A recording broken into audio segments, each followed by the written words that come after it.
a brother who, she's now gone, a brother who was 6 years older than me, he's gone. So that leaves me and my sister Angela and my sister Joanne. On the Albrizio side, because a lot of people know me as Vickie Paladino, on that side, we are entrepreneurs and we are people who have run our own businesses.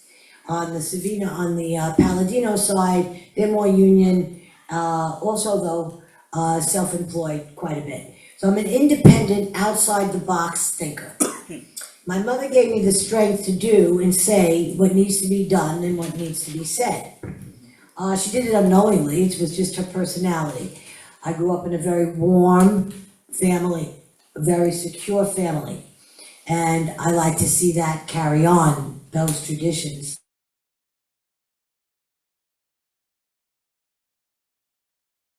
Of my district, and I like it that way. I am what they call the new sheriff in town, and I like that too. Because there's one thing I don't tolerate is what's happening. And the main catapult for me, because I've always been somewhat of an activist. I was around during the Vietnam War, and I think my very first involvement in politics, for lack of a better word, was the fact that I hated the Vietnam War. And I don't even look at a movie at all, none. I watch Private Ryan, much to my dismay. I don't like, it's a very sour place for me because of all of you sitting here will remember the 6 o'clock news. We were inundated, and as a young kid, I was 14, 13, 15 years old.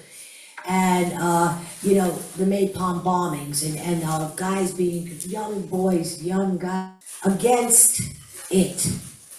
And the reason why I didn't do that is because these are the lunatics that you have running the country today. They all stem from our generation. And that's a problem. On the other hand, I went to Flushing High School, and what I decided to do was I was gonna support these young guys that were going off to war. The young women who served as nurses, they were as much a part of the war. So what I did was I formed a group which was known as All the Way with the USA. I was at Southport High School.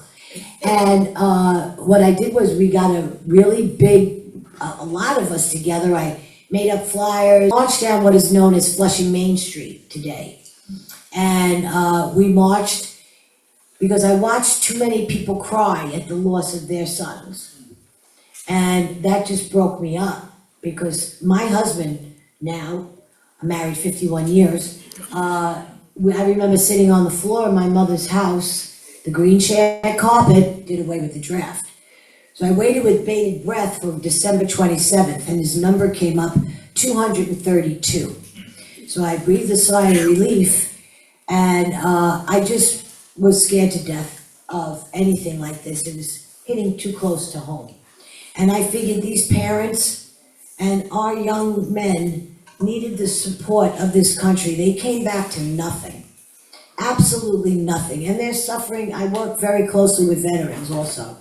And I was the first in city council to demand when I took office in 21, which was January of 22, of course, to get the first veteran service center in a city council office. Nobody has ever heard of that before.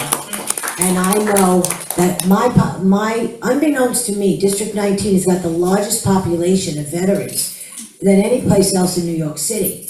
So when I started to do that, I worked closely, I'm on the Veterans Committee, and we got Tanya in, and Tanya was coming every Wednesday from 10 a.m. until 5 p.m.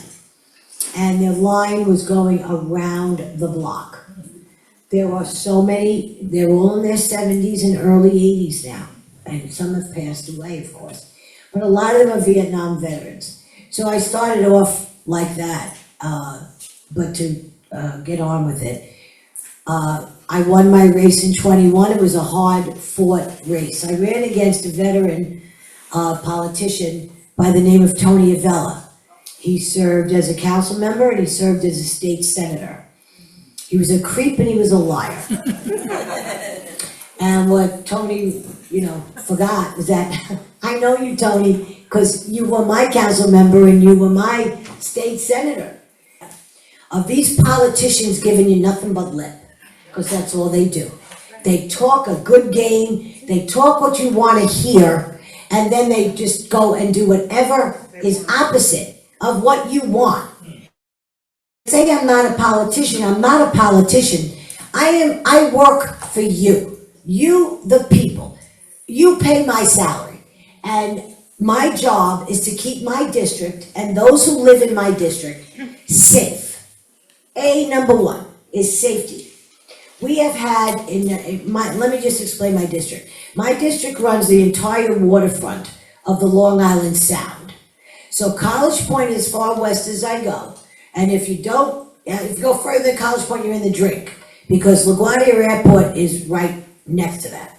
So it's College Point, come around the bend, okay, you're in Malba, you're in Whitestone, you're in Beechhurst, you're in Bayside, you're in Bay Terrace, you're in Little Neck, you're in Douglaston. Then come in, and you have further into Bayside, you have further into North Flushing, and you have further inland. That's me. So I have approximately 175,000 constituents. I take my job extremely seriously.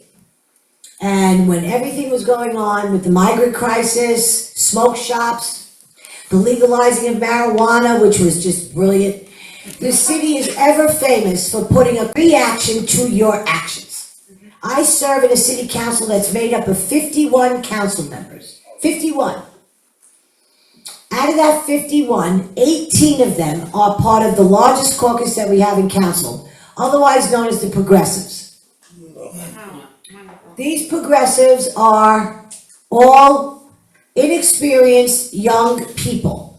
Now, don't get me wrong, I want young blood. We need young blood to keep us going, because we're dying. We are dying. You look at my club, we're all people over 50 years old, and my voter base is definitely between 45 until you die. That's what I tell everybody. And to get young blood in is very important to me, because I'm very young at heart. I walk into, this woman here said, Tom Petty, don't back down. You can stand me up against the gates of hell, and I promise you, I will not take a knee to anybody or anything.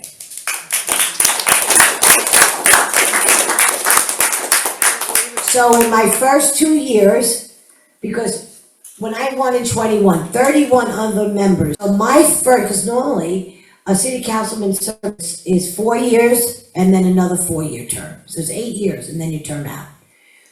My broken up to two years.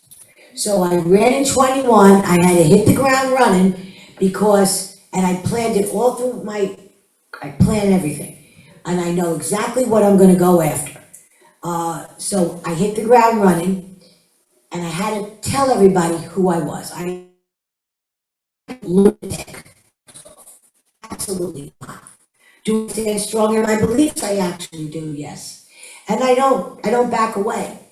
But most of everything that I do reflects the voices of the people I represent. So I had to claim, this is who I am. So it was a get to know you period. So I won by a slim margin in 21, because I ran against a seasoned politician. Everybody knew him. They knew Vickie, because of the West Side Repubican Club, but they didn't know Vickie, really. So when they saw what I was able to do in 2 years' time, I started with squatters. There were squatters in my neighborhood. What's a squatter? Does anybody know? Okay. They take away your rights to your own house. Oh, no, you don't. Okay, I'm really sorry. So I had people coming in, and when I addressed the pot-smoking migrant, that's another subject, the pot-smoking squatter, what happened was, when I was running, I had this very lovely young woman who lived with her dad, with her 2 children and her husband, in a very nice block. My streets are tree-lined, most of them. Nice little Archie Bunker houses, and some are very extravagant if you go into Malba, parts of Beechhurst. But we are blue-collar, working-class folks, okay? Everything we have And the way that District 19 was built, it was built on the backs of blue-collar workers. And that's who I stand for. I stand for everybody, but I know what ticks and talks in my district. So, when she told me what was going on, I says, okay, listen, I promise you, if I get elected, and I spoke with her dad, you know, they helped me out tremendously on my campaign, and they didn't tell me their tales of woe right away. It was a get to know you process. And I promised her I would help her in any way I could. Well, lo and behold, I did. And I was on Rosanna Scotto that a couple of weeks later. So I went after that, we got him out. I won't tell you how. Watch the video, it's out there, it's very much still alive. And I wasn't messing around. She had drug dealers knocking at her door because her house was right next door, so if they mistook her house for his, her house was getting Molotov cocktails through a living room window because they're thinking they're getting him, and they're not. It was just two young kids, boys. So I went there one day, she had called, Allie was picking me up, my chief. She was picking me up, we were going to my office, and it was kind of on the way, but not the way we usually go. I said, go by your house, I want to see. So there was this house next to her, which was at one time a lovely brick house, really pretty. As you could see the bones. And he had the wood planks in front of it, and it was just, the windows were all covered because he got firebomb rolls. And I said, where is this guy? So I went walking towards the front, and I went towards the driveway. And I looked down the driveway, I didn't expect the guy to be in his car. So I told Allie, take some pictures, we took some pictures. And now all of a sudden this car comes tear-assing out of the driveway. And he looks at me, I says, oh, good, you. I said, you're just the guy I want to see. So he tells me to go F myself. And I told him, no, you go F yourself. Because this is how it's gonna work. Okay, you're getting out, and I'm gonna make sure you get out. And I'm gonna do everything in my power to do so. Well, he gets out of his car, he approaches me, Allie puts on the video, and he takes this thing that's like a cigar, and he blows the pot right in my face. I said, okay, good, we got you. And you know what? Within 3 months, I got him out. Now, you cannot necessarily do this stuff without the DA and everything else that's involved. You know, when you gotta go through all the motions, it could be 5 years before you get your house back. It could be 5 years, it could be, no, I don't. So I put legislation into that, for that. I looked for state senators and state assemblymen to sign on to my legislation. It was simple. A squatter is a squatter as soon as they live in your house 31 days. After 30, be to 10, they are now, have every right. So if you don't live there, you're renting your apartment or you're renting your house, guess what? They could change the locks and lock you out. Don't do any of that. Watch the house. When he leaves, you watch his routine. You go in, because he hadn't changed the locks yet. You go in, or if you did, take the locksmith with you. You pop the lock. This is your house. And you get him out. You watch what he does. He had a mover to call. And when he came home from work, surprise, surprise, he has the owner, rightful owner of his father's house was in the house. Sky stuff was on the curb. See you later, alligator. You're out. You know, certain things you gotta do on your own to protect your own self. These BS laws that they have in place protect the criminal. They don't protect you, and they don't protect me. Have the laws changed? The laws, what's that? Have the laws changed? No, this is the thing. So I get this senator from Long Island, he calls me. I have my own state senators, Toby Stavinsky. No. Joe Adabo. No. My assemblymen. Well, I don't know, Vic. I said, I don't wanna hear that, I don't know, so I did press conference after press conference. I was not shy about this. This was not something I was shy about. Squatters are an issue that's going on all over the boroughs. You could come home from going food shopping and find somebody in your house. This is how bizarre it has become. So, you got certain things you gotta do. I'm not telling anybody to get physical or anything like that. You call the police, they have to do what they do.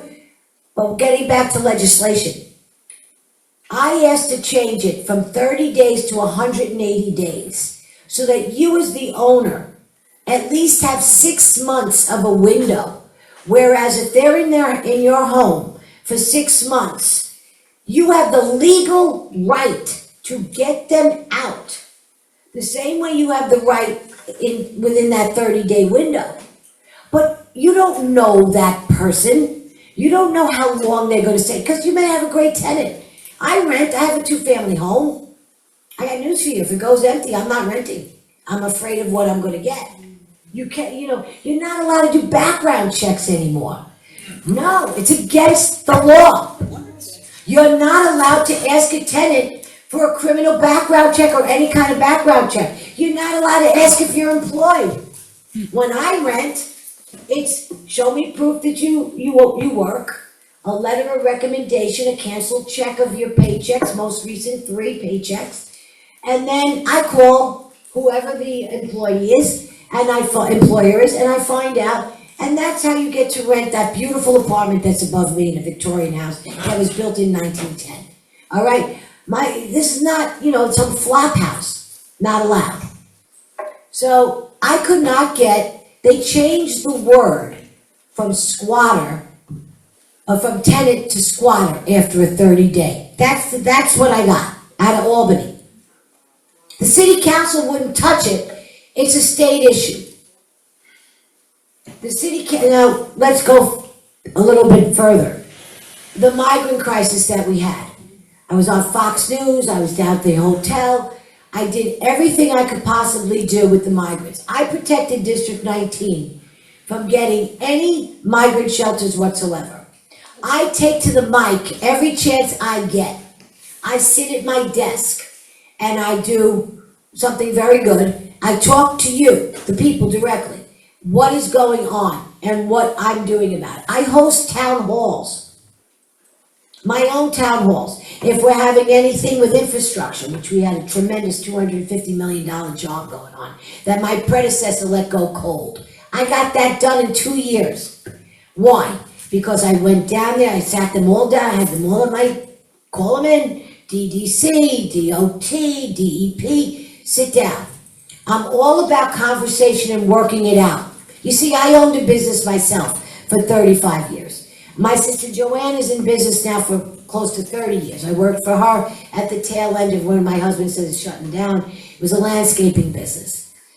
So I know a lot about parks, I know a lot about planting, I know a lot about dryscape, I know a lot about waterscapes. I got a park done that my predecessor let go dry, known as Bound Park, a diamond in my district. And it was going to hell. People were looking at excavators not working, machinery left, a gorgeous park with a pond in the middle of it. Call them in.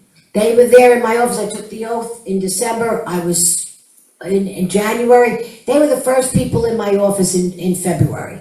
Let's get that going. Get to College Point. Got to find out about this infrastructure job. Call them in. I want the contractors. I want this one. I want that one. That all comes from being in private sector, folks. When you work in private sector and you go into politics, let me tell you something. There's the politician's way of doing things, and then there's the businessman's way of doing things. And guess what? Never the twain shall meet, because it makes too much damn sense. Because you're putting it out there. The money part of it, the job, if you can't do it, you're fired, hire somebody else. The contract, you quote me a price. Okay, I quoted you a price of $25,000 to do this and that. Now, things go up on, material prices go up. I can't transfer that to the person who signed the contract with me? No, you can't do that. You quoted $25,000. The person who contracted you cannot control the fact that your supplies went up. So what you do is you take a loss a little bit. Your profit margin is not as large. So when I lay things out for people like that, Parks, anybody, their heads pop, because they did not know what to expect from little Vickie Paladino, who was always very sweet and always very nice, and I still am, but they did not expect me to know what I was talking about. So it was quite interesting. So I have evolved tremendously in 4 years' time. I have become one of the most powerful city council women in the entire city of New York.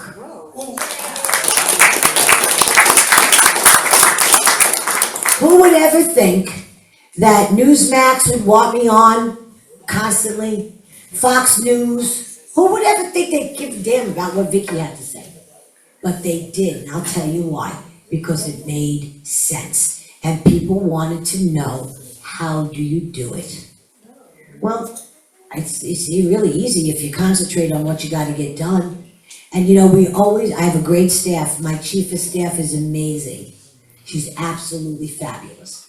So when you got great people on two sides of you, nobody walks behind me ever. We walk shoulder to shoulder. We are equal. So now, let's fast forward a little bit into the debacle that we're in, that we got in last Tuesday. My win last Tuesday was for my final 4 years. And I have to tell you, it was bittersweet. I found it very difficult to be happy that I won. I kind of knew I was going to, but I don't want to be cocky. I never take anything for granted, ever. I pray hard, and I try never to disappoint. And that's the biggest thing with my people also, my constituents. And a lot of people that I reach, whether I'm on radio or TV, is trust. Because you may not like what I have to say, but I'm going to give it to you straight, because I give it to you what's real and what's actually going on. And when I ran in 21, can't bypass this. Everybody knew I was going to be part of the minority, because I'm a Republican. But here's the cold facts. I swore to them, and I was ever true to my word, and I will continue to be. I will blow open those big brown doors, and I will take you into City Hall with me. Your voices carry with me into City Hall. I represent you, and that's exactly what I do. That's why I do those videos, and that's why I sit at my desk and I give everybody the most up-to-date information that I can to keep them apprised. And it's not always pretty, but I have to give it to you straight. So now we had this election. How many of you in this room went for Cuomo?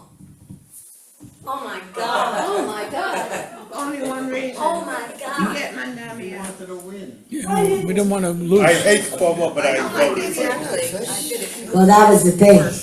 Everybody hated Cuomo. We all knew what we were getting And I in like Cuomo. Curtis. but- I know. I just wanted to get a feel for the, because, look, I voted for Sliwa. Me too. I'll tell you why, hang on, I'll tell you why. First of all, Curtis has been a very good friend to Vickie Paladino. Vickie Paladino ran in 2018 for state senate. I did not have the party support. Curtis was a friend to me. And one thing I learned about Curtis is that he is true to his word.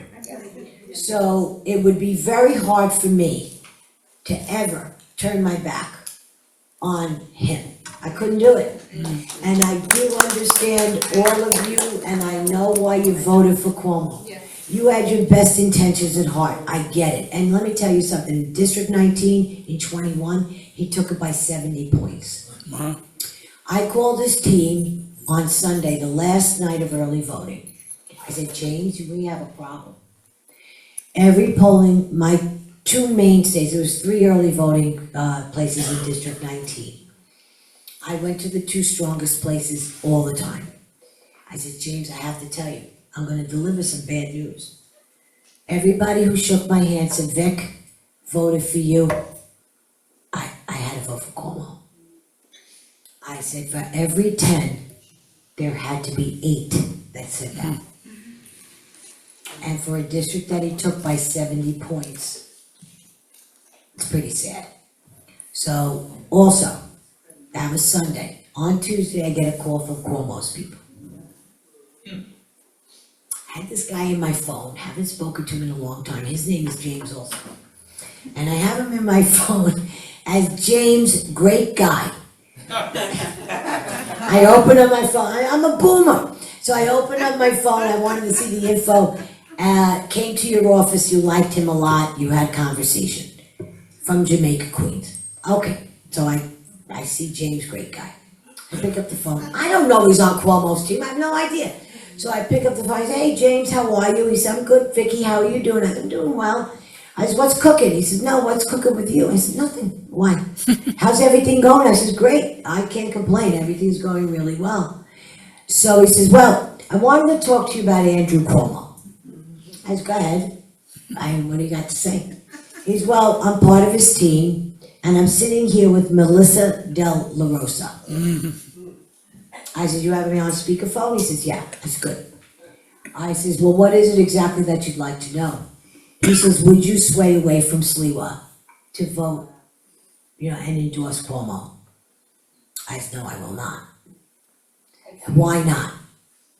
And they were hammering me pretty hard. I had to be on the phone a good 30 minutes. And I said, listen to me. Your candidate stinks. Let's talk about Cuomo and who he is. First off, let's talk about most recent. Where were you in April, May, and June with $40 million? In the Hamptons. Why didn't you win this primary? Seasoned politician your man is. Good question. He ran a Biden campaign underground. If that were me, I would have stood up, admitted my faults, and let the cards fall where they may. But the people would have known they were getting honesty from Andrew Cuomo, who, to be honest, nobody trusts anyway. Right. And now let's come back. So now that woman's head was popping off, I'm sure, on the other end. So I said, let's go over what happened to my district during COVID. Let's relive this, why don't we? Let's take a walk down memory lane. Because quite frankly, I don't give a damn about some old lady, somebody who came out 20 years ago when he was 30, okay, or 40, and he sexually did this or that. All these women fall back on this sexual accusations from 30 years ago. Stuff it in a sock, okay? I've dealt with men all of my life. And if anybody crossed the line, guess what? I set him straight. And he never did it again. It was easy. Okay? Come on, ladies. And this was 30 years ago. You're talking about a 30-year-old man. Of course he's going to put a move on you. Men, women, yin, yang, it's all part of life. Don't touch me because I'll punch you back. It's really that easy. So don't talk to me about that. I'm not interested. I'm more interested in what he did to this city and what he did to this state and how he bankrupted us and how he, morally, he killed our kids. In what sense? Our kids still aren't right in school. Bail reform, of course, we'll talk about that. But I'm not interested in that. We're going to stay central, Queens. We're going to stay central 5 boroughs. You shut down my small businesses, but you kept open Home Depot. My people here started business from scratch. 30, 40, 20 years in business. Whether it be restaurants, florists, barbershops, beauty parlors, whatever it was, garden centers, hardware stores. You shut us down. And a lot of them could not bounce back. Because when you deal with small business, a lot of them don't have a big fat bank account that can carry a $7,000 a month rent that they had to pay, whether they were open or whether they were closed. So Cuomo came down and crowned himself king that April day. I'll never forget it. And I put out a post that went like this: question your governor. Question. Nobody asked any questions. Everybody rolled over. They rolled over. No. Stand up! Nobody did. But he made sure nobody did. And I could still see his face. I told him every noon, 12 noon, the bell rang, he came on, and we had to listen to his bullshit. We all found out sooner or later that we did, that COVID was one big mistake. And those vaccines that everybody had to get, by the way, I never told anybody whether I did or I didn't. That was something else I kept that was my private business. Nobody had any right to know whether or not I got a vaccine, 2 vaccines, 3 vaccines. It's nobody's business. But he made it so that you could, a first responder who was out in 2020 when this city was burning to the ground, and then our cops couldn't get their jobs, they were fired. Our firemen were fired. Our nurses, fired. Our kids couldn't go to school unless they were vaccinated. Kids couldn't play on sports teams. Young men, good at football, looking at scholarships, baseball, looking at scholarships for college. They couldn't play unless they got vaccinated. How dare you? How dare you? And only for us to find out that the vaccines weren't going to do anything whether you got them or not. Well, yes, they were. And a lot of people died. Well, yes, I'm going to say, look, I am not denying COVID here. What I'm saying is he had no right to lock us down the way he did for the amount of time he locked us down. Now, you're free to disagree with me. That's perfectly all right. I don't expect people to sit here and agree with everything I'm saying. I'm talking about Cuomo and what I said to his people. I'll get you. About the election. So he said, would you mind if he called you himself? I said, not at all. So he calls. He texts me. And the funny thing is, I thought the text was fake. Because it said, hello, I'm Andrew Cuomo. This is Andrew Cuomo. So I'm thinking, okay. And if he didn't use the word buzz, because how many of you say, give me a buzz when you get home? I knew it was him, because I use that all the time. You know, it's from our generation. It was like, give me a buzz when you get home. And if he didn't use that word, I would think that was a fake text. So, can I give you a buzz a bit later in the day? I'd like to talk to you. So I texted him right back. I said, thank you for the text. I said, certainly. I will be free somewhere around 1:30 this afternoon, maybe 1:45. He texts me back and he says, that won't work for me. I'm in Staten Island. Would it be okay if I called you about 2:30, 3 o'clock? I said, that would be fine. Sure enough, 2:30, 3 o'clock, he calls. I said, how are you, Andrew? He says, I'm good, how are you? I said, I'm well, thank you. I said, I know why you're calling. Because they came out and they asked me to endorse him. He never asked me to endorse him. So whatever you might have read, little blurbs in the paper or whatever, wherever it went, because it went public, that Vickie Paladino supports Andrew Cuomo. So, in any case, I told him very calmly that you guys pressured me big time yesterday. I'm sorry, I simply cannot get behind you, Andrew. I have a very strong sense of loyalty and trust to Curtis Lewa, and I cannot let him down. And at that time, Ina Vernikoff, yeah, she went all Cuomo. Now, there were ways for a Republican to go for Cuomo, and that would have been quieter, in my opinion. It's just the way I feel about this whole race. Because as an independent, he could have worked harder to win the Democratic seat. And I'll tell you something else that could have been done. Somebody could have condemned Zoran Mondani by saying, you are not a Democrat. You are DSA. That's not a Democrat. So to all of our seasoned Democrats out there, I went off the rails. Hakeem Jeffries, our governor, for lack of a better word, and all these other folks, they could have really bullied this kid. And they could have said, back off. Cuomo with $40 million could have done that. He could have came out of the gate Because this primary that you saw the Democrats in was homogeneous. Did you ever see people that are running for the same office compliment each other as much as they did? They were like, just right the same, it was like one was a carbon copy of the other, of the other, of the other, except for Zoran. Zoran stood out because he had his agenda. These people had nothing. And Cuomo, instead of going underground, he could have got out there and smashed this kid to smithereens the way I did from January when he went after Tom Holman upstate and we saw the animal. I was like, who is this person? And my son, who's my political advisor, he said to me, Ma, that guy's gonna run for mayor.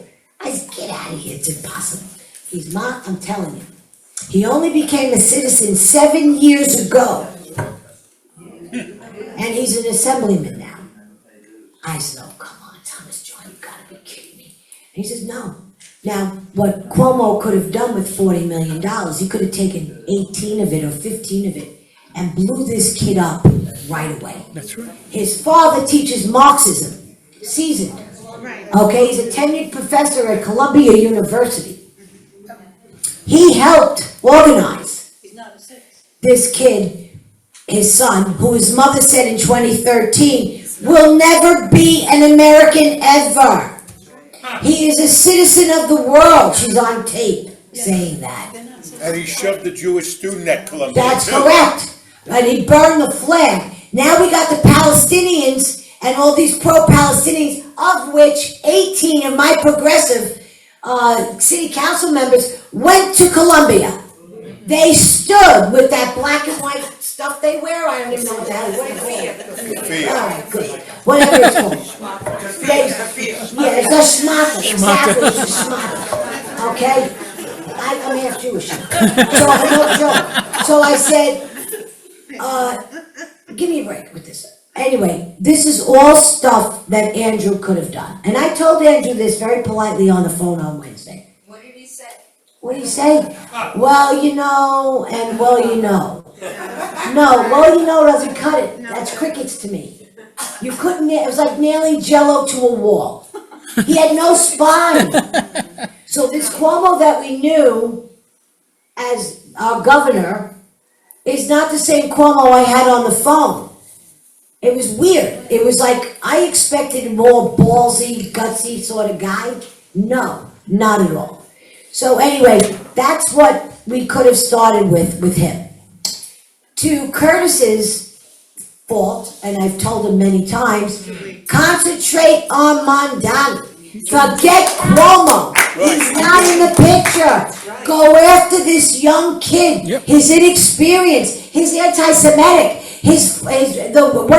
what he's going to do to the Jewish people. Exactly. Let me tell you something, folks. I've never been more scared of anything in my life than I am right now. Me too.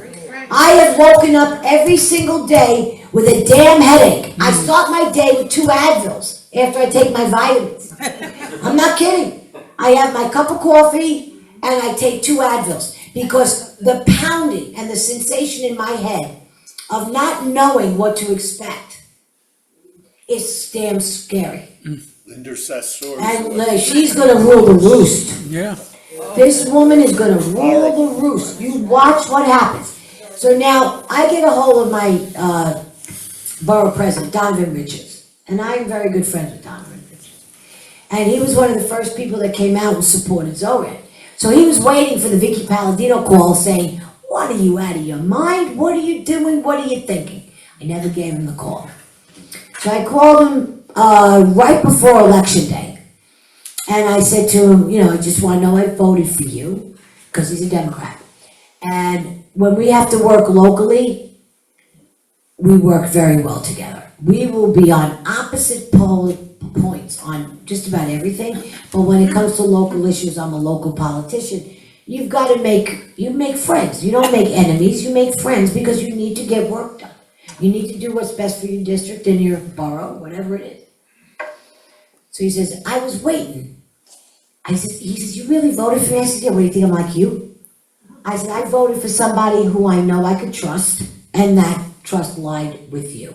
And the person that the Republicans put up in the Republican Party for borough president did not cut muster. He just couldn't do it.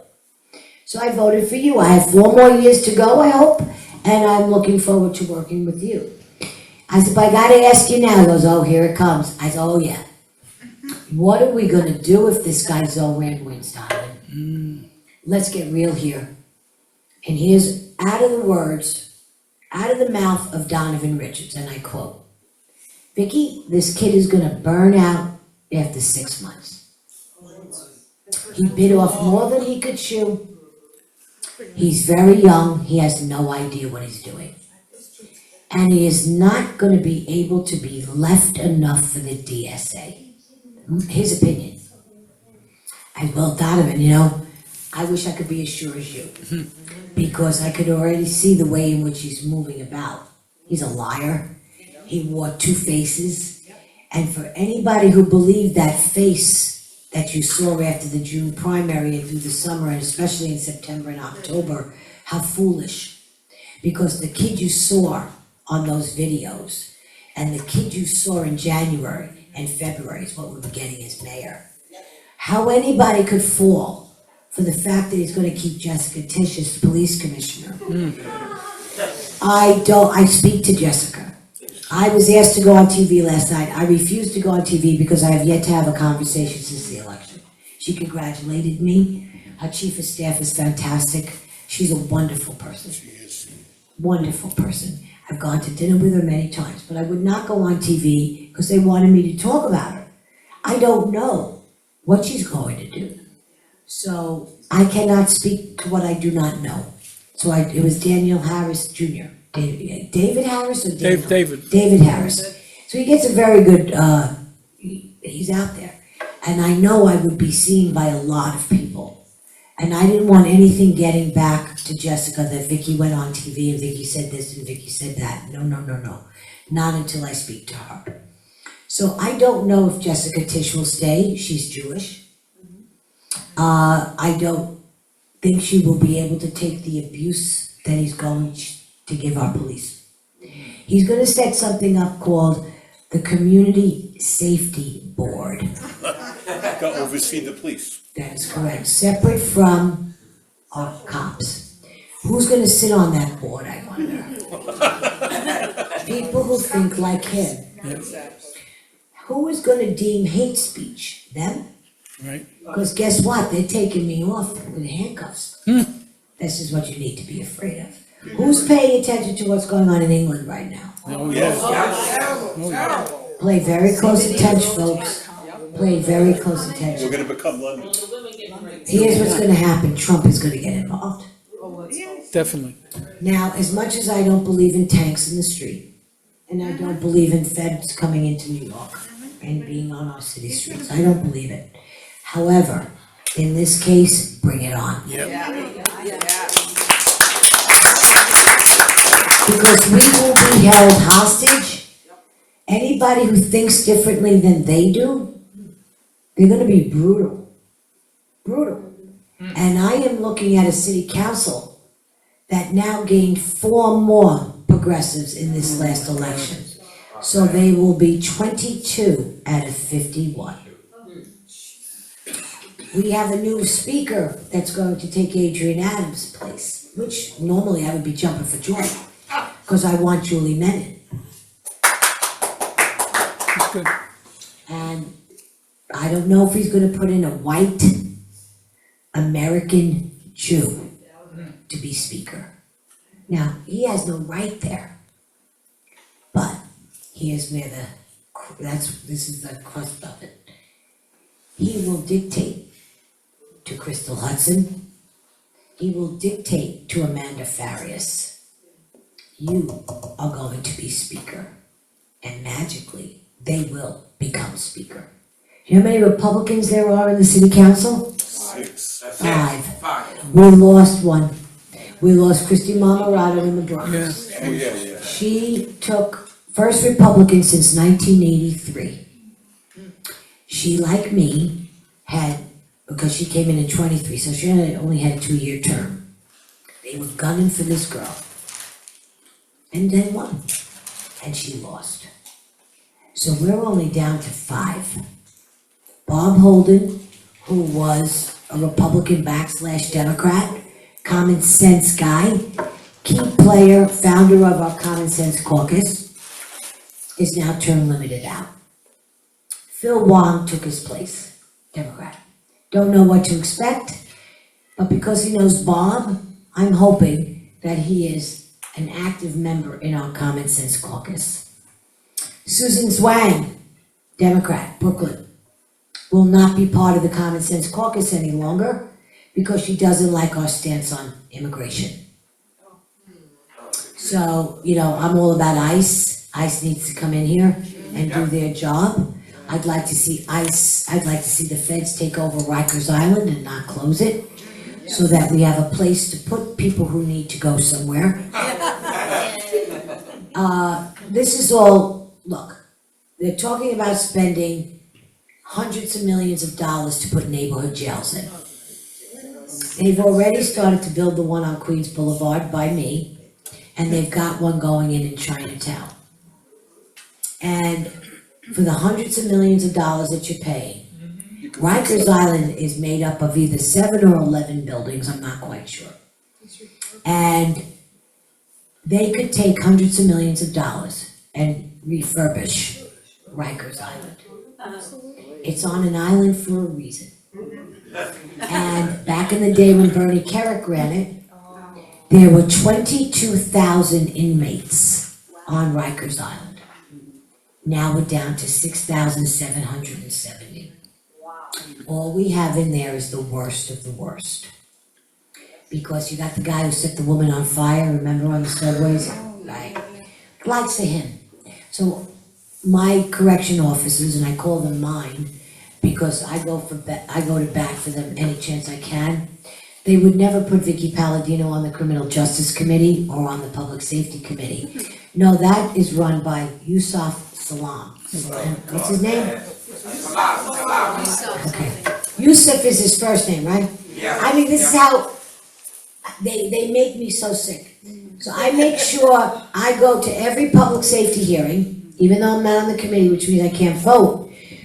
But when they want to crucify our officers, take away their certified immunity, or I have to stick up for my correction officers, the females especially, that got their faces smashed in by an inmate, and my progressives are sitting over here, and they were attacking these female correction officers. But you're all about women, ladies. What's going on here? So it was my turn to speak. And I said, I had just about enough of this meeting. I said, because what you're doing here is a crucifixion of 3 women who put their life on the line. They're not allowed to carry any weapons, All they have is a radio to call for help. So this one poor woman who had her entire face broken, mother of 2, black woman. Now they're all about minority, and they're all about women, and what they were doing to her, I couldn't stand it. And I said my piece, and I will continue to go to bat for our officers, no matter what office they're in as far as our cops go. I got every police union, from the PBA to the SBA to, I don't know, I can't even name them all, there's 6 of them. Got every one of them, because they know when Vickie walks into a room, which I didn't know this, they actually text each other, we're gonna be okay, she's here. Because this is what I do. And it's just a matter of, and that gavel comes down on me all the time. Now you're entitled. I could get up I told them this too. I said I could get up right here on this desk and whistle Dixie for 5 minutes. I don't have to say a thing that makes any sense. Set the clock back now. I'm not kidding around. Set the clock back. Because if you think Yusuf Salam, who's part of the Central Park 5, that gang raped that girl, who sits as the chairman on our Public Safety Committee.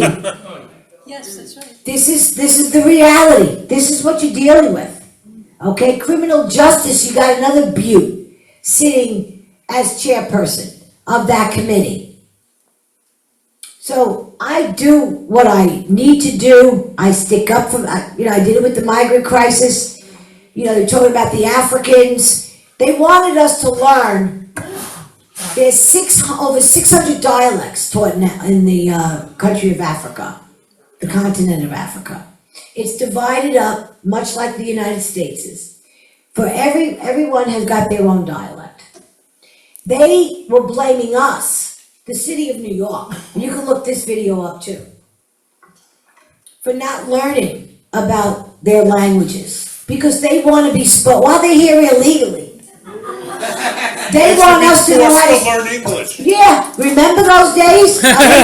So now, I can give you countless times that I even brought this up at another hearing, and it was all about, hey, look, you know what? We all came here, one way or another, but we came through Ellis Island.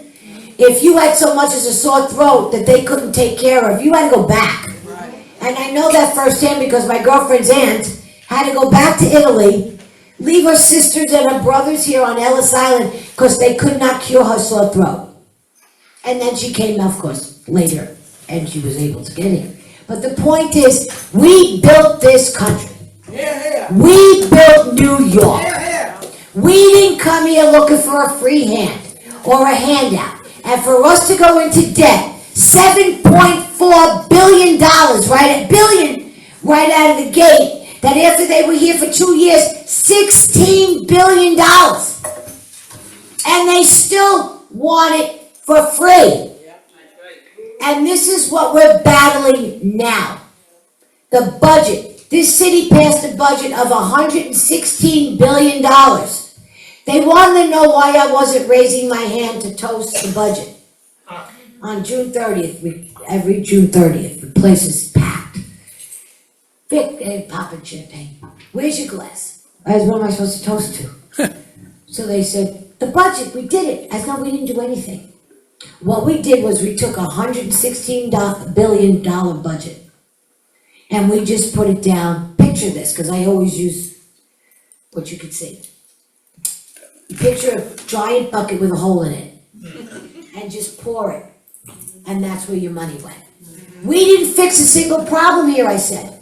All we did was replenish these non-for-profits, because this city is run by non-for-profits now, you know. And we have continued to feed the beast that has been killing us. We have not solved a single damn problem.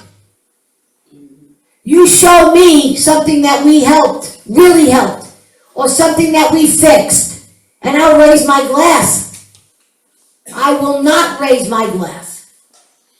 And I didn't. And now I'm in for 4 years. So it's a video, another video that's up. And I told them all on that video, on that 101 people were on the Zoom.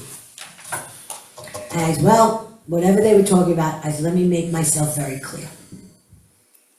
I am now in for 4 years. I wish you all luck. Because I will mirror back whatever goes on here. I will go on Fox News. I will name names. And I will go on Newsmax. And I will go on Sid.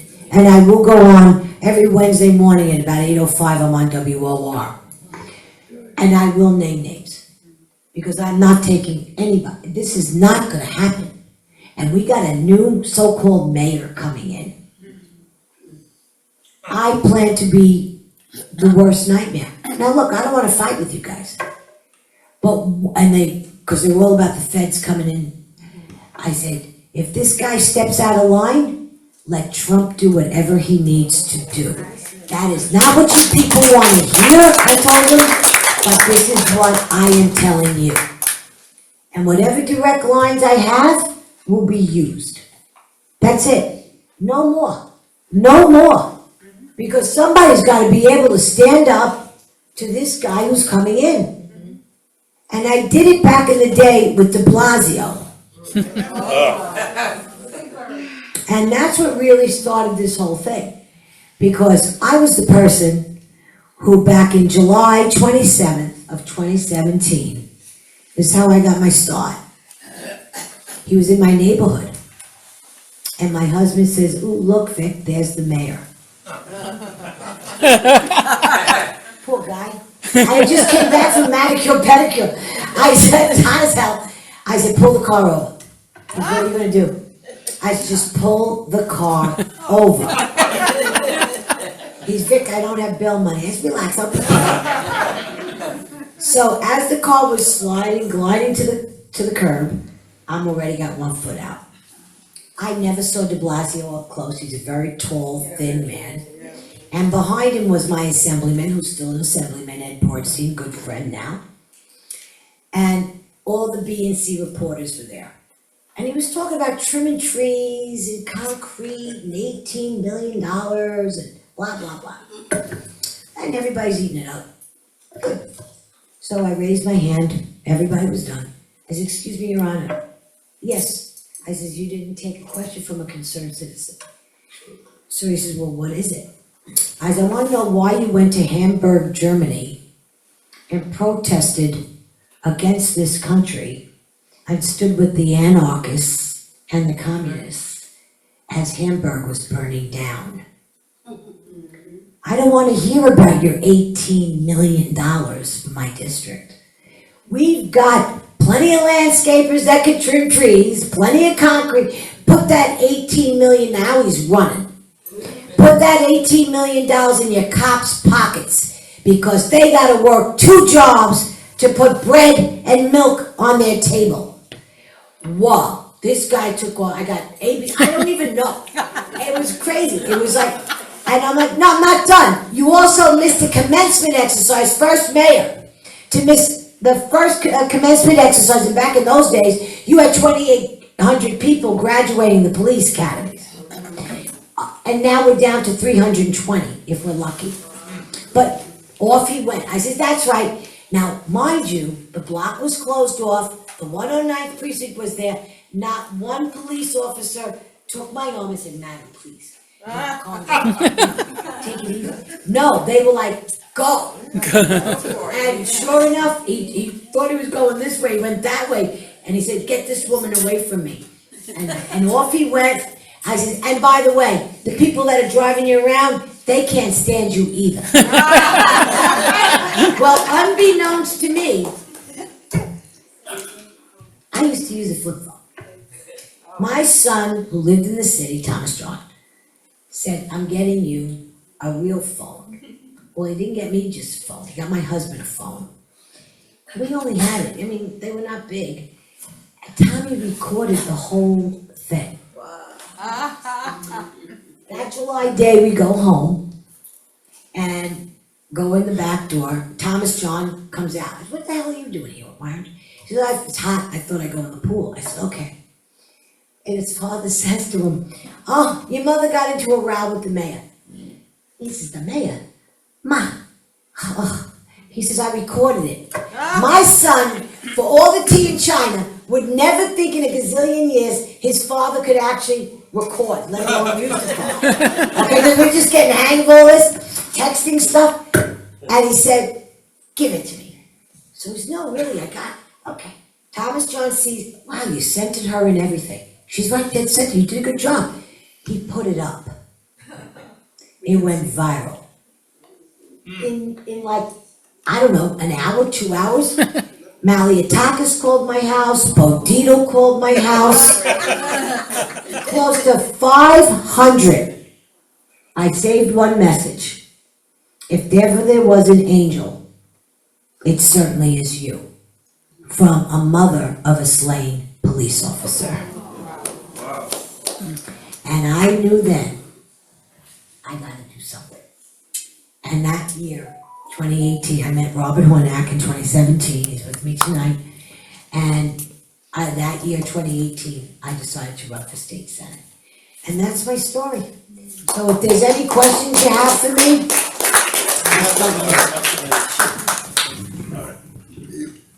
If you want to hear more, go to her club. When I said it's like a Trump rally, I didn't describe it correctly. It's like a rock concert. So, when you more, go to her.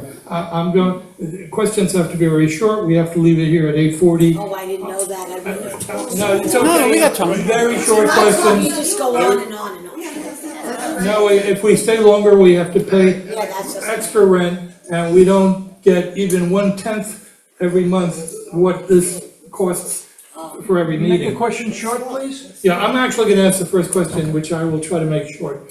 I agree with everything you said about Cuomo, who I despise. I held my nose and voted for him.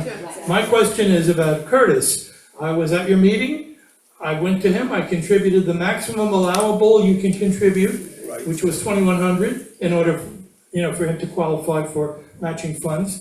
And you may remember, I asked him, I said, John McLaughlin, the best pollster in the world, who has been advising Trump since 2016, advises Netanyahu. When he was asked, how do you beat Mamdani? He said, there's only one way, you gotta raise his negatives, attack him relentlessly. And I told that to Curtis. And what did he do? He spent every penny, as far as I can see, attacking Cuomo, both in the debate and I was furious. I called him the night before the debate, I want you to know. And I said, Curtis, listen to me real careful, like. I said, you go after Mamdani. You forget anybody else is on that stage. You take that kid down, lock, stock, and smoking barrels. Because they're gonna ignore you. And they did. Go ahead. Okay, so you just said say about, nothing. no, He pointed to You her. can go first, and then you Will there be- follow. I'm sorry. Will man. there be the casino in your thing, and can they redistrict your district out like they're doing to put more progressives in? No. As far as the casino goes, it looks more yes than no. My lines aren't gonna change at all, now for another 20 years. She's got okay, next. so I don't think you should call him a progressive, he's more pro-terrorist than. Yeah, I do, on TV, I call him a terrorist. He is- What's his wait, name? wait, let me just say Go one ahead. last thing. Okay, he's gonna arrest every Israeli, Yeah, he's gonna sure. arrest Netanyahu. But what I wanted to say was the great thing you said about squatters, how you get rid of a squatter. He's a squatter. Yeah, And you have to watch him when he leaves the house and pump the lock. exactly, wouldn't that be great? If only we could, Gracie Mansion. Okay, you, and then I'll cut to you, I'm sorry. Some of the senators are coming out saying that they're gonna get rid of him, like Edward Kennedy and Cruz are standing up against what we have. So, the question is, do you think a bunch of senators can do something to get him out? It all depends on what laws he's gonna violate. He cannot, let me make it very clear, he cannot arrest Netanyahu. He's out of his mind. That's federal. You may not do, we'll arrest him. If he makes a false move like that, lock him up, get him out. We're looking for every excuse. He's gonna put his hand probably on the Koran. He doesn't wanna swear to the Constitution. He wants, that alone, get him out. Let's see how much we take. Go ahead. Okay, yes, no, wait, No, tough turn, I'm sorry. it's okay. Thank you, it's great talk, I'm so glad you're there, Thank you. or here. Thank you. One of the people on my call list lives in Manhattan, but she asked me to ask you if you have any input, she's senior citizen. Yeah. And she has been hit 14 times by bikes. And no matter how many times she calls, does this, is that, of course, they don't give a shit. They They go on the don't. sidewalk, nothing, is there anything you can do? I know you're Queen, she's Well, Manhattan. yeah, of course. We put in 2 pieces of legislation. One of my pieces of legislation, prime sponsored by me and Bob Holden, was that we want everybody that rides a motorized vehicle to be licensed, registered, and insured. They're not going anywhere. Our DOT is run by a non-for-profit, and they're called, street bloggers are always writing about me, how I'm against bikes. I'm not against the nice little 2-wheelers that we used to drive, with the father got the kid in the back on the thing with the helmet. That's all good. I'm talking about motorized vehicles that have taken over our streets. Now, the head of our DOT committee is Shaker, whatever his last name is.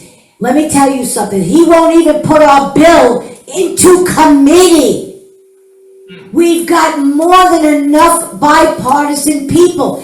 It's like a war on anybody that wants to do anything that's got any common sense. He tore Jackson Heights apart. He just made 26 blocks of Jackson Heights. You can't drive a fire truck, an ambulance, or anything. They're called safe streets. Safe for who? If you live in the apartment buildings or you live in the private house, you have a heart attack. How's the ambulance getting to you? You moron! What are you doing? And they allowed him to do it. You'll see me written up all over the place about all this, because I'm very outspoken. Just, I gotta go here. You, Miss, I'm sorry. Yeah, no, it was, yes, oh, sorry. It was said a while ago that one weapon against Mandami would be to have a very effective district attorney. Could you comment on why there wasn't more energy putting into defeat Alan Bragg with an excellent DA candidate? I agree. Here's, look, much to that we do, as Republicans, whether you're a Republican or not, I invite everybody to my meetings, if you're a moderate Democrat, because that's how I won my race, couldn't win it without Democrats. So let me say this. The answer to your question, just repeat your question one more time. Why we Bragg. Okay, Bragg, Alvin Bragg. Here's the fault of the party. This lays solely at the feet of the Republicans. We cannot find a good candidate to go against Mondani. Now, Maud was good. However, Tom Caniff was better. Do your homework, go back a couple of years and look up Tom Caniff. He's the one who freed, I went to his, Daniel Penny. As a matter of fact, they're gonna be at my Christmas party. So Tom Caniff would have been a great, and money. But when you don't promote your own freaking candidate, what are you supposed to do? Now, we got Elise Stefanik running for governor, right? She's phenomenal. I'm gonna be working very close with Elise. Let me say this. She could, like Hochul could have done, with a stroke of a pen, got rid of Bragg. They don't want to do this. It's insane. So we gotta hold our breath, wait and hope that Elise Stefanik gets in as governor, because I'm gonna tell you right now, I believe this kid in the DSA is gonna run a real progressive against her, terrorist, against her, and I believe she will lose Hochul. And then whoever that person is will go up against Elise. Elise will chew anybody up and spit him out. Good. So good luck to whoever it is, but we gotta get behind the candidates. I'll go to you, Jason. Go ahead, yes. Yes, can Zoran still become mayor if he refuses to swear to pledge allegiance to the US Constitution and put his hand on the Bible? Can he still become mayor? He can, I think. I can't answer that, I'm not sure yet. He's not gonna swear? He's not gonna, but you're supposed to swear to the Constitution. I think he could use whatever holy, if it's his Quran. I believe he's entitled to do that, freedom of religion. Yes. You mentioned the speaker of the city council.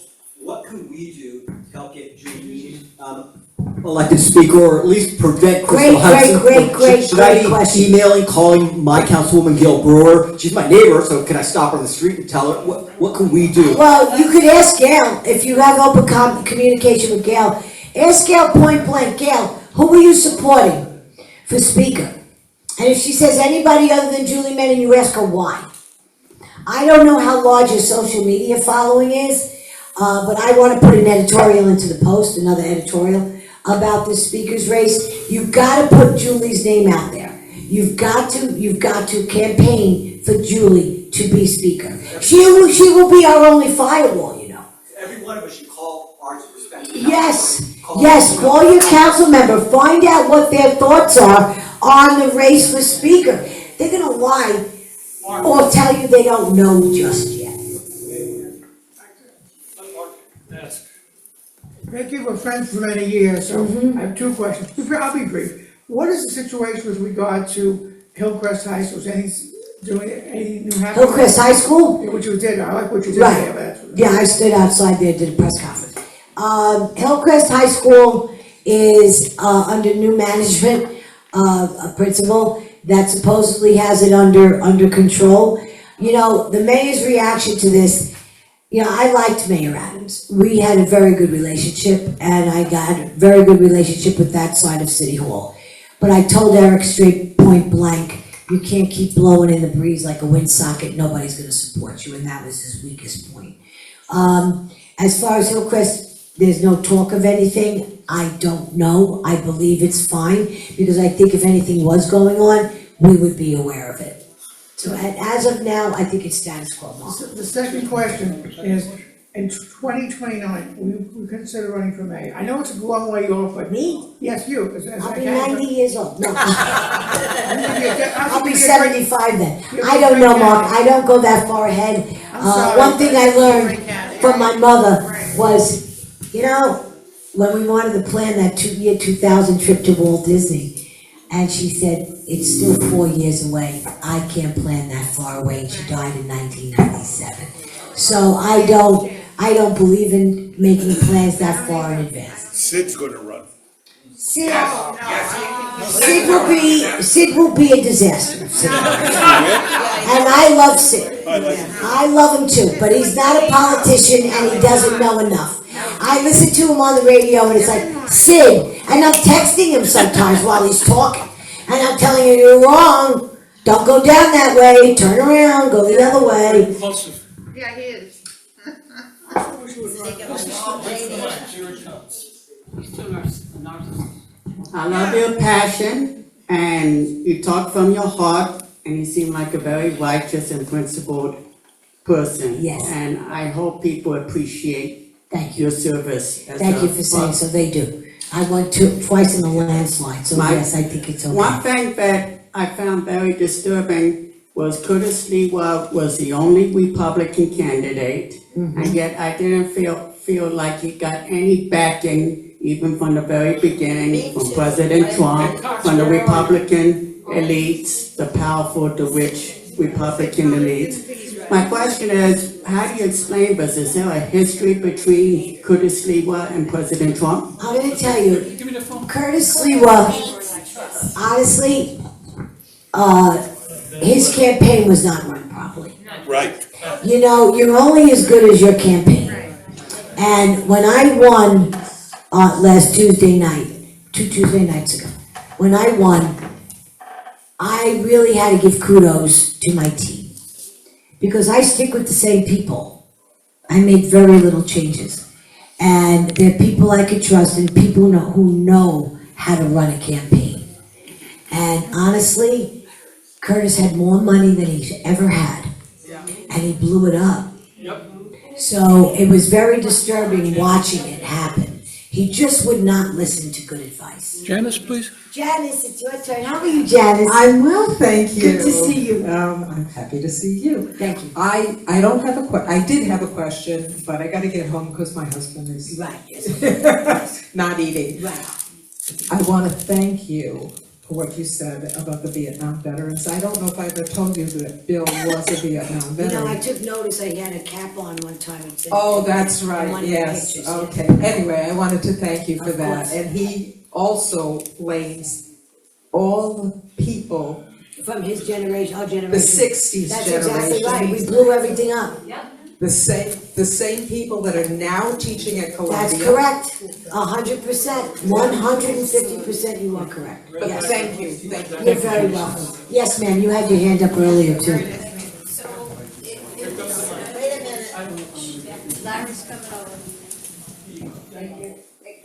So it was said that Mamdani doesn't know what he's doing, and within the first 6 months, he's gonna That's burn what out. Donovan Richardson. Okay, but what does that scenario look like? Who's gonna take him out? Like, is he? His own party will eat him alive. If he does not march to the drum of Linda Salsor or any of these really left-wing, even his father and mother, if he does not march to the beat of their drum, when it comes to real extreme stuff like our cops, he's gonna have to pay the piper. And the piper's gonna be his own party. But then who would they put in place? Oh no, he'll stay in office for 4 years. Oh no, he'll stay in office for 4 years, but he's gonna be forced to be lightly progressive, not extreme progressive, which still doesn't help any of us ever. This is the worst thing that could happen to New York City. Economically, I've been all about building the city back economically. We're back from COVID. We need to get out of your pajamas, kids. It's time to go to work. and they don't do it. People don't understand, when you see empty apartment buildings, that affects the Frankfurter guy, it affects your Blue Star restaurants, your 5-star restaurants, your dress shops. You remember the hustle and bustle we used to have? It was fun to be here. We wanted to be on the Upper West Side. We wanted to be on the Upper East Side. We loved downtown. It had life. And now it's dead. Dead. And it's not coming back.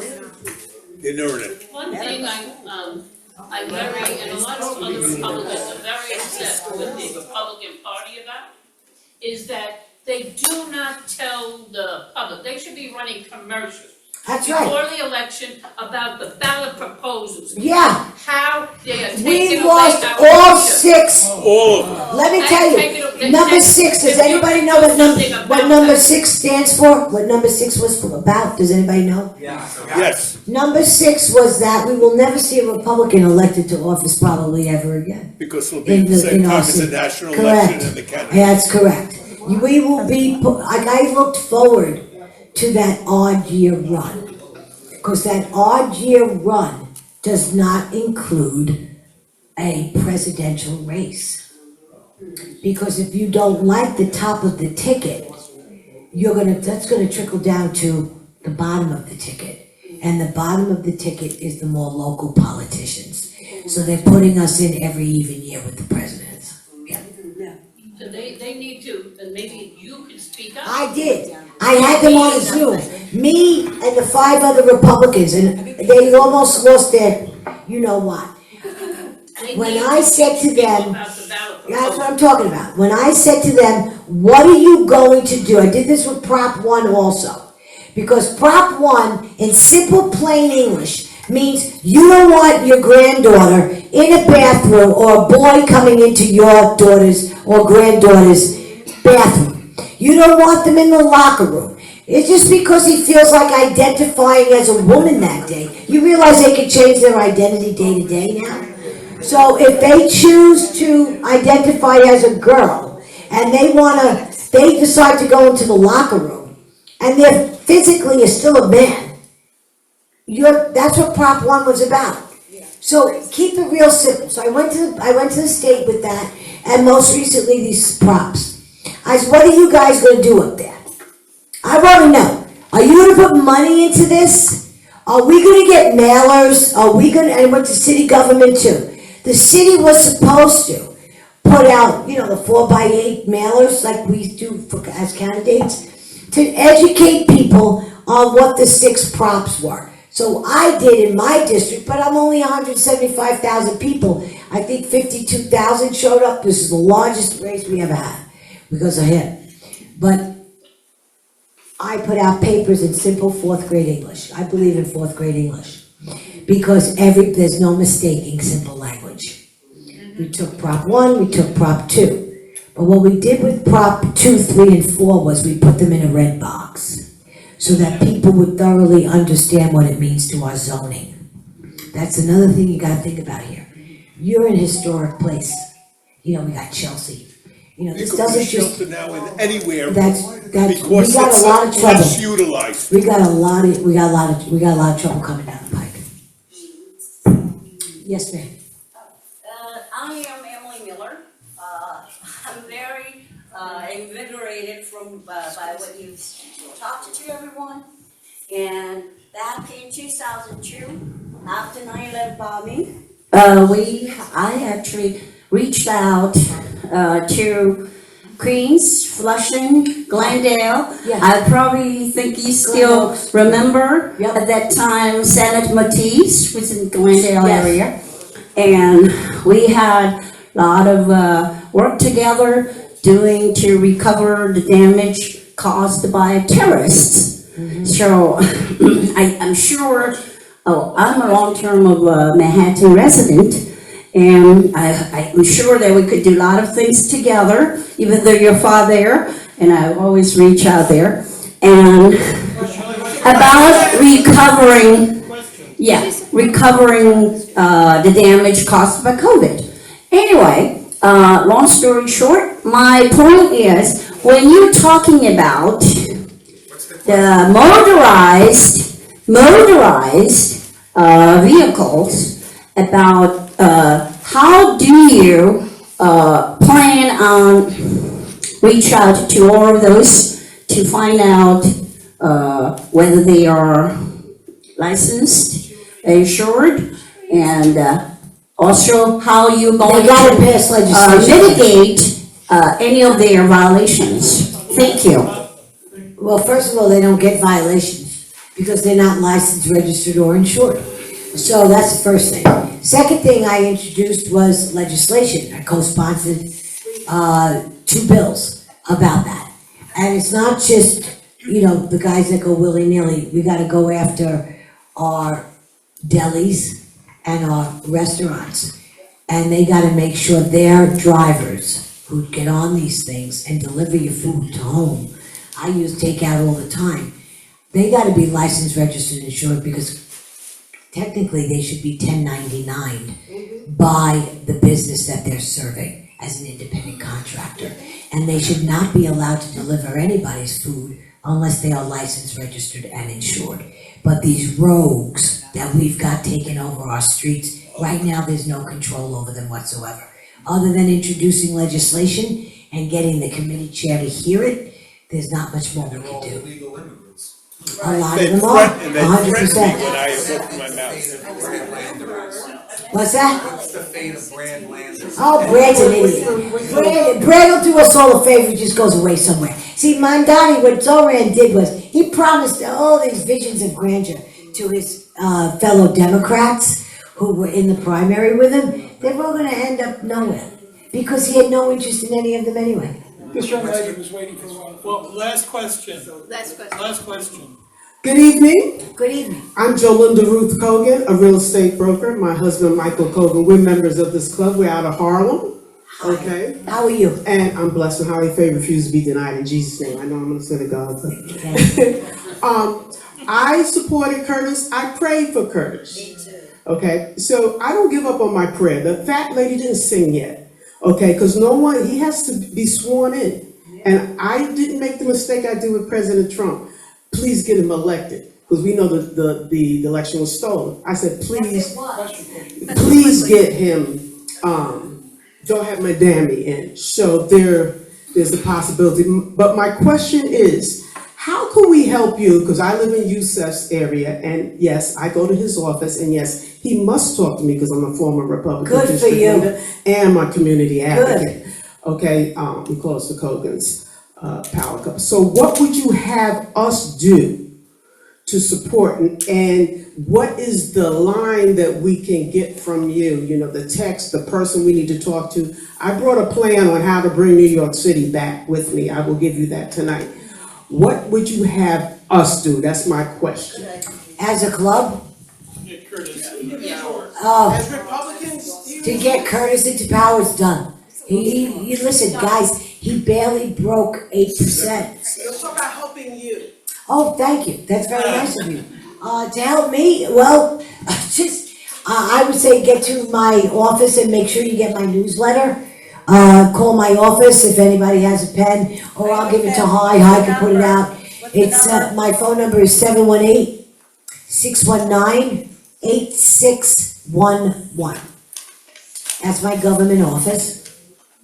And ask to subscribe to my newsletter. My newsletter goes out twice a month, it's very detailed. Can you repeat that number? Sure, it's 718-619-8611. And Vickie is spelled with a V-I-C-K-I-E, and Paladino is 1 L, P-A-L-A-D-I-N-O. Also, is anybody in this room on social media? I follow you. Which one do you follow? Facebook, I'm on Instagram. X. I'm on X and I follow you. You follow, don't follow my council member page. Follow the ugly picture in the orange sweater with the short gray hair. You want Vickie for NYC.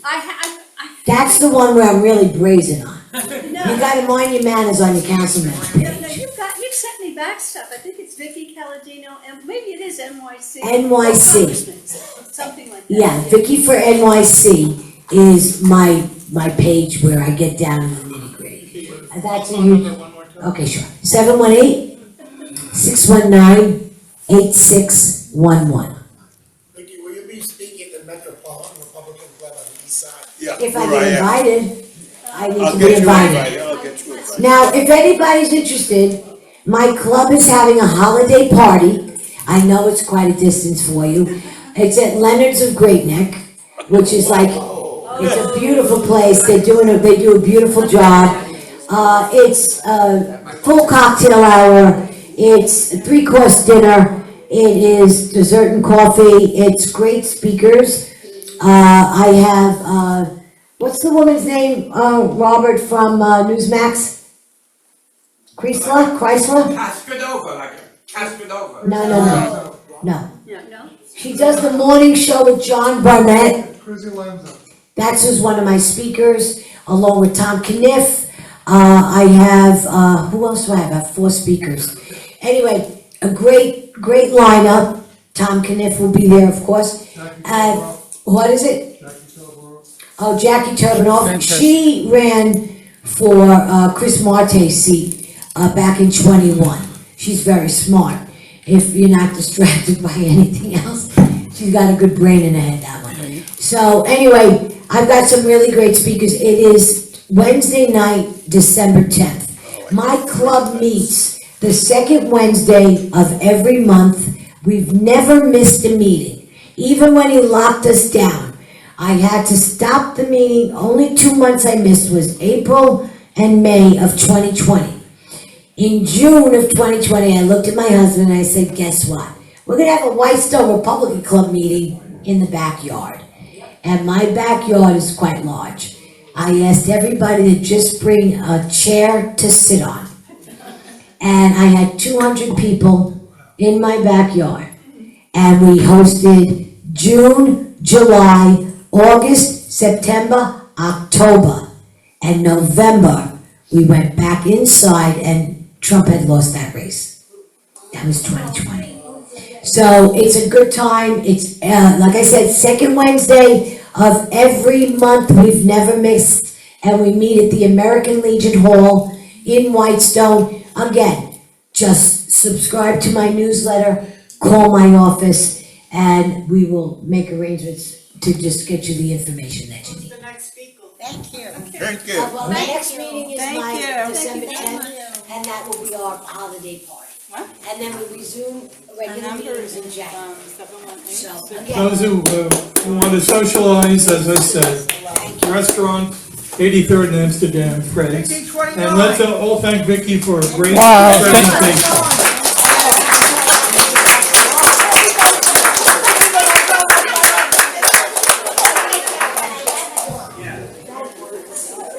Everybody must leave now, or we'll be, unless you want to pay, everyone, or we'll be getting charged more. It's 8:40, we've got to go.